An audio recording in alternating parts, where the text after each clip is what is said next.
नमस्कार, न्यूज 24 देख रहे हैं आप और आपके साथ मैं हूं सऊद मोहम्मद खालिद। जी हां, बात कैराना की। डरना मना है, ये कैराना है, क्योंकि यूपी के सीएम योगी आदित्यनाथ कल कैराना में थे और किसान आंदोलन से पश्चिमी यूपी में अपनी जमीन खो रही बीजेपी ने चुनाव से पहले कैराना का दांव खेल दिया है। वही कैराना जो कि पिछली बार भी चुनाव के वक्त पलायन को लेकर के सेंटर बना हुआ था।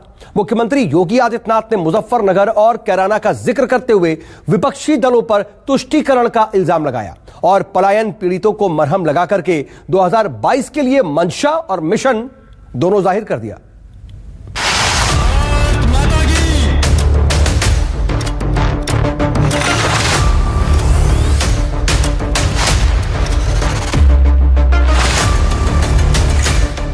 आप लोग भी अपना शुरू करिए यहाँ पे, ठीक है? हिम्मत से काम लीजिए।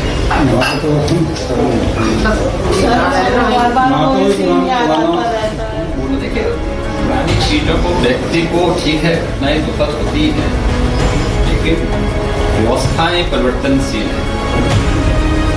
हमेशा दुखद घटना को लाना चाहिए और नई चीजों को आगे बढ़ाना चाहिए। ये चीजें आगे बढ़ेंगी तो एक नया विश्वास जगेगा और उस विश्वास के साथ आगे बढ़ना चाहिए ही जीवन में। आज पलायन पीड़ितों पर मलहम लगाने के लिए योगी आदित्यनाथ कैराना पहुंचे। वही कैराना जो पश्चिमी यूपी में पलायन का केंद्र रहा है।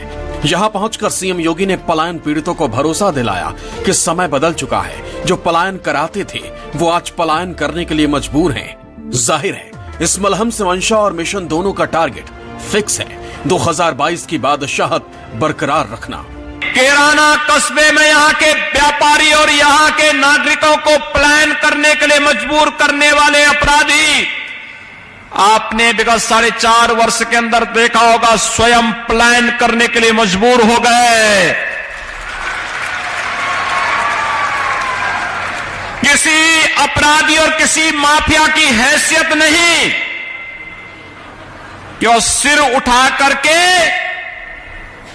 सड़कों पर चल सके। धमकी की बात तो दूर, वो सड़कों पर चल सके। और अगर किसी ने दुस्साहस किया, किसी व्यापारी और निर्दोष नागरिक पर गोली मारने का दुस्साहस किया, तो वह गोली उस व्यापारी और उस नागरिक पर तो नहीं लगी, लेकिन उल्टी उसकी छाती को बेचते हुए उसको दूसरे लोग की यात्रा को भी भेज दिया गया। मिशन 2022 की फिक्र सियासी मंचों पर फिर शुरू हुआ। मुजफ्फरनगर और कैराना का जिक्र। किसान आंदोलन के कारण बीजेपी के लिए सबसे मुश्किल पिच बन चुकी पश्चिमी यूपी में सीएम योगी आदित्यनाथ ने फ्रंट फुट पर बैटिंग की। पलायन को सूबे के शान के खिलाफ बताया, माफियाओं को मंच से हड़काया। कैराना का पलायन ये हमारे लिए राजनीतिक मुद्दा नहीं, बल्कि प्रदेश और देश के आन मान और शान पर आने वाली आंच का मुद्दा रहा है। और हम लोग जब सत्ता में नहीं थे तब भी हम लोग कहते थे कि इस प्रकार की कायराना हरकतों को हम स्वीकार नहीं करेंगे। और सत्ता में आए तो अपराध और अपराधियों के प्रति जीरो टॉलरेंस की नीति के तहत कार्य प्रारंभ हुआ। योगी आदित्यनाथ ने दावा किया कि चाहे मुजफ्फरनगर का दंगा हो या फिर कैराना का पलायन, बीजेपी के लिए ये राजनीति का मुद्दा नहीं है। लेकिन चुनावी मौसम में अचानक इन मुद्दों का जिक्र आया। पिछली सरकारों पर हमले के साथ ही हिंदुत्व की सियासत के असली हकदारों के साथ ही कथित नकली किरदारों का भी ख्याल आया। जब मुजफ्फरनगर में 2 निर्दोष नौजवान मारे जाते हैं तब लोगों को जाति नजर नहीं आ रही थी। जब वहां पर निर्दोष हिंदुओं के घर जलाए जा रहे थे तब ये जातिवाद की राजनीति करने वाले, तब इनको जाति नजर नहीं आ रही थी। लेकिन भाइयों बहनों, ये धर्म चक्र है। इसी के लिए कहा गया है धर्म चक्र प्रवर्तनाय की बात इसीलिए कही गई है। ये चक्र तो धर्म का घूमता है। ये चक्र ऐसा मोदी जी ने घुमा दिया है जो लोग कल तक मंदिर जाने में संकोच करते थे, आज उनका टीका इतना बड़ा लगता है, तिलक इतना बड़ा लगाते हैं कि जैसे यही सबसे बड़े हिंदू हैं। चुनावी मौसम में बीजेपी की सभा हो और अयोध्या का जिक्र ना हो, ये कैसे संभव होता? धर्म चक्र के जिक्र में राम मंदिर का जिक्र भी आ ही गया। अब तो अयोध्या में भगवान राम का भव्य मंदिर के निर्माण का कार्य भी प्रारंभ हो चुका है। अब तो किसी को संदेह रहना ही नहीं चाहिए। भव्य मंदिर के निर्माण का कार्य अयोध्या में, जो लोग अयोध्या में भगवान राम का भव्य मंदिर नहीं चाहते थे, जो लोग कश्मीर में धारा 370 को समाप्त करने का विरोध करते थे, भाइयों बहनों, ये लोग कब खुश होते हैं? जब मुजफ्फरनगर में दंगा होता है, जब कैराना से पलायन होता है और जब अफगानिस्तान में तालिबान का शासन होता है, तब इनके नारे लगते हैं। लेकिन तालिबानीकरण कतई हम स्वीकार नहीं होने देंगे और जो भी तालिबान का समर्थन उत्तर प्रदेश की धरती पर करेगा, सख्ती के साथ उसे निपटने का कार्य भी सरकार करेगी। कैराना पहुंचे योगी ने उन लोगों के दर्द पर मरहम लगाया जिन्होंने कभी दंगों का दंश झेला था, पलायन की पीड़ा झेली थी। सीएम योगी ने दावा किया कि 2015 से 2017 के बीच जिन परिवारों ने कैराना से पलायन किया, बीजेपी ने उनकी घर वापसी कराई। सीएम योगी ने पलायन पीड़ितों से मुलाकात की, देर तक बात की। 2016 में 30-30, 25-25 लाख रुपए की जो मेन बाजार है जी, ये कैराना का जी, बस ये चांदनी चौक है जी कैराना का, 25 लाख रुपए की दुकान बिकी थी। आज 1 करोड़ रुपए की कोई दुकान नहीं मिल सकती कि अगर मैं खरीदना चाहूँ कि 1 करोड़ रुपए की मिल जावे, कोई दुकान नहीं। ये माहौल है। और छोटे छोटे बच्चे हैं जी जो खुद जिन्हें कोई मतलब नहीं जी वोट से, बस ये भी यही चाहे क्योंकि उन्होंने अपराध देख रखा जी। मात्र 1 साल की 1.5 साल की ये गुड़िया थी जी जब ये प्लान करके गई थी। छोटे छोटे बच्चे भी, ये कल भी ये कह रही थी कि पुलिस अंकल से डर लगता क्योंकि पुलिस की सिक्योरिटी हो गई थी जिनके पास, बहुत ज्यादा स्थिति पर छोटे छोटे बच्चों को महत्व का पता नहीं वोट के लिए। सालों बाद अपने घर वापस लौटे पलायन पीड़ितों को सीएम योगी ने न सिर्फ सुरक्षा का आश्वासन दिया, बल्कि सरकार की तरफ से मुआवजे का ऐलान भी कर दिया।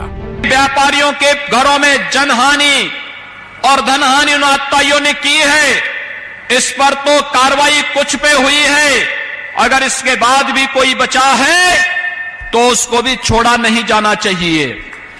दूसरा, उन पीड़न के शिकार हुए लोगों को हम सरकार की तरफ से भी मुआवजा देंगे, उनको हम सम्मान को आगे वे व्यवसाय कर सकेंगे, इसके लिए सरकार की तरफ से हम उन्हें सहायता उपलब्ध करवाएंगे। शास्त्र भारत के शास्त्रीय संगीत का एक केंद्र बिंदु हुआ करता था, भारतीय संगीत का एक केंद्र बिंदु हुआ करता था, और इस पश्चिमी उत्तर प्रदेश का प्रमुख व्यापारिक केंद्र, जिन लोगों ने भी इस केंद्र को उजाड़ने का दुस्साहस किया है, मारीच और सुबाहों की तरह उनकी दुर्गति हुई है और मारीच और सुबाहों की तरह ही उनको आने वाले समय में इसी दुर्गति का शिकार भी होना पड़ेगा, इसमें कोई संदेह नहीं होना चाहिए। साल 2015 से 2017 के दौरान करीब 90 हिंदू परिवारों ने कैराना छोड़ दिया था। पलायन करते वक्त इन लोगों ने अपने घरों के बाहर लिख दिया था, यह मकान बिकाऊ है। साल 2016 में कैराना से तत्कालीन भाजपा सांसद हुकुम सिंह ने यह मुद्दा उठाया था। योगी सरकार का दावा है कि उनके शासनकाल में सूबे में क्राइम कम हुआ है, जिसके कारण ये परिवार फिर से कैराना लौटे हैं। सीएम योगी ने ऐलान किया है कि कैराना के लोगों की सुरक्षा के लिए 250 करोड़ की लागत से पीएसी की बटालियन की तैनाती होगी। जब हम लोग गलत व्यक्ति से घबराते हैं तो उसका तो साहस बढ़ता है, जब उसका प्रतिरोध होता है तो उसकी हिम्मत नहीं होती फिर वो कुछ कर सकता और हिम्मत से काम लेना चाहिए। Bureau report, news 24।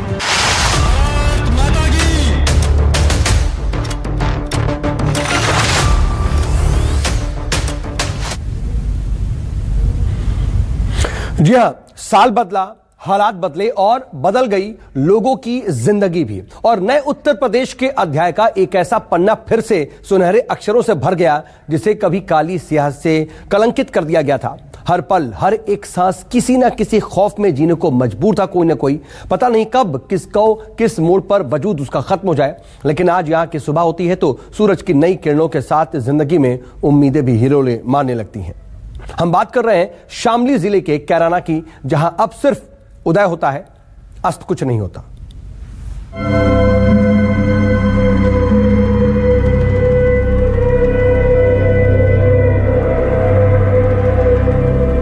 ये 2016 का कैराना था। डरा हुआ, सहमा हुआ, सिसकता, भागता हुआ। जहां शाम होते ही दरवाजे बंद हो जाते थे, सूरज ढलने से पहले बाजारों में सन्नाटा पसर जाता था। और ये आज का कैराना है, मुस्कुराता हुआ, उम्मीदों से भरा, खुशियों और सुकून से भरा, जहां वक्त कोई भी हो, पहर कोई भी हो, आवाम बेखौफ रहती है। आज पुलिस की बूट की धमक और गुंडे माफिया के संगीनों की खनक नहीं सुनाई देती। सुनाई देती है तो चहकती और खिलखिलाती आवाजें। काम धंधे में मशरूफ लोग आज कोई बिजनेस बेचकर, मकान या दुकान बेचकर नहीं जाना चाहता। आज लोग चाहते हैं कि वो कैराना की गोद में ही बसे रहे। उत्तर प्रदेश के शामली जिले के कैराना कस्बे की कहानी आप सबको याद है। मैं बात कर रहा हूं साल 2016 की, जब कैराना में एक बार प्लान हो रहा था और यहाँ पर हर व्यक्ति भय के कारण ये इलाका छोड़कर जाना चाहता था। आम बात हो गई थी गोली मार देना। छोटे छोटे गैंग यहाँ पर सक्रिय हो गए थे। हर व्यापारी यहाँ से छोड़कर कहीं और जाना चाहता था। आज 5 साल बाद कितनी बदली है कैराना की फिजा, ये जानने की कोशिश न्यूज़ 24 कर रहा है। और यहाँ पर हम कैराना कस्बे में हम खड़े हैं और यहाँ के बाजार हमें गुलजार नजर आ रहे हैं। अब यहाँ के व्यापारियों से बात करने की कोशिश करेंगे कि 2016 के कैराना की फिजा और आज 2021 के कैराना की फिजा कितनी बदली है। आइए।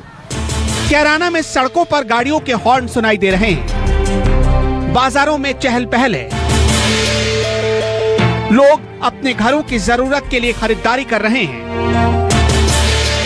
और सारे व्यापारी अब सुकून से अपनी दुकान चला रहे हैं। घरों में शांति है, जिससे लोगों की जिंदगी गुलजार हो रही है। अब किसी भी मकान या दुकान के आगे लिखा नहीं है ये मकान बिकाऊ है। न्यूज़ 24 आज कैराना का सच दिखाने जा रहा है।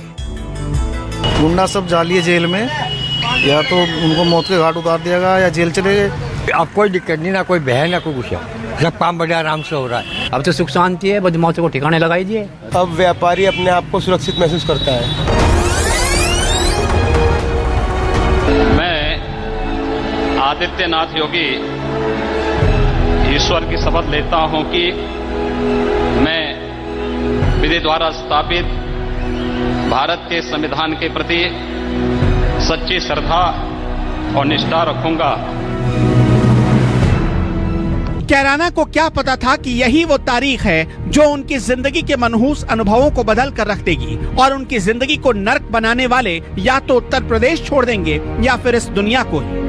आज उत्तर प्रदेश के अंदर गुंडे या तो जेल के अंदर हैं या इस दुनिया से ही विदा हो चुके हैं।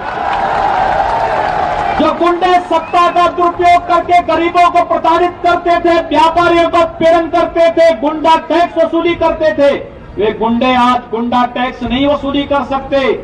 आज वे गुंडे या तो जेल में हैं या फिर दुनिया से बाहर कहीं दूसरे लोक की यात्रा पर चले गए हैं।